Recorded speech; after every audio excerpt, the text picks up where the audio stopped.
سجدہ نہیں کر سکتا، بندہ خود جانتا ہے، ہر بندے کو پتہ ہوتا ہے کہ میں سجدہ نہیں کر سکتا۔ تو جب وہ بندہ جانتا ہے میں سجدہ نہیں کر سکتا تو اس کے لیے اشارہ ہے کہ وہ اشارے سے نماز پڑھے، اور جب بندہ جانتا ہے کہ میں سجدہ کر سکتا ہوں تو اگر وہ اشارے کے ساتھ نماز پڑھے گا، کرسی پر بیٹھ کر پڑھے یا زمین پر بیٹھ کر پڑھے، اس کی نماز نہیں ہوگی، اس کی نماز ہوتی ہی نہیں ہے۔ ہمیں تو تھوڑی سی تکلیف ہو جائے، کمر میں درد ہو جائے تو کرسی پر بیٹھ گئے، اور اس کے بعد جو ہے یہ المیہ ہے ہمارے ائمہ خطبہ کا بھی، عوام کا بھی، نہ عوام کو شغل ہے نہ علماء کرام کو شغل ہے کہ ایسے مسائل بتائیں۔ نمازیں ضائع ہو رہی ہیں، نماز سجدے پر قادر ہیں، سجدہ کر سکتے ہیں، لیکن کرسی پر بیٹھے ہیں۔ اب جب کرسی پر بیٹھے ہیں تو صاف ظاہر ہے سجدے پر قادر ہے، تو کرسی سے اتر کر ہی سجدہ کرنا پڑے گا۔ جب سجدے پر قادر ہیں، بھئی قیام پر قادر نہیں ہے، بیٹھے ہیں ٹھیک، قیام نہیں کر سکتے، کوئی تکلیف ہے، کھڑے نہیں ہو سکتے، جب کھڑے نہیں ہو سکتے تو بیٹھ کر نماز پڑھیں۔ کہاں بیٹھیں؟ کرسی پر بیٹھو یا زمین پر بیٹھو، جائز ہے، کرسی پر بیٹھنا بھی جائز ہے، کرسی پر بیٹھ جاؤ یا زمین پر بیٹھ جاؤ، لیکن تم سجدے پر قادر ہو تو اگر کرسی پر بیٹھے ہو، اب قادر نہ تھے صرف قیام پر، اس کی وجہ سے سجدے پر قادر تھے لیکن قیام پر قادر نہیں تھے، کرسی پر بیٹھے تھے تو اشارے سے سجدہ کر دیا، رکوع اور سجدہ اشارے سے کر دیا تو نماز گئی، نماز نہیں ہوتی ہے۔ نماز، ایسی نمازیں ہم ضائع کر رہے ہیں۔ ہر بندہ جانتا ہے کہ میں کیا کر سکتا ہوں، ہر کسی جو تکلیف ہے وہ جانتا ہے، تو لہٰذا یہ امر ضروری ہے، یہ بات ضروری ہے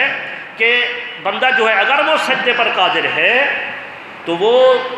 کرسی پر بیٹھا ہے تب بھی وہ کرسی سے نیچے اتر کر سجدہ کرے، اور اگر بہتر طریقہ تو ویسا یہ ہے کہ وہ زمین پر بیٹھ کر نماز پڑھے، چاہے وہ آلتی پالتی لگا کر بیٹھے، چاہے وہ اپنے بازو کو آگے پھیلا کر بیٹھے۔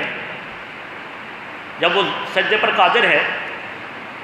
قادر ہے زمین پر بیٹھے گا تو اس کے لیے سجدہ آسان ہو جائے گا نا،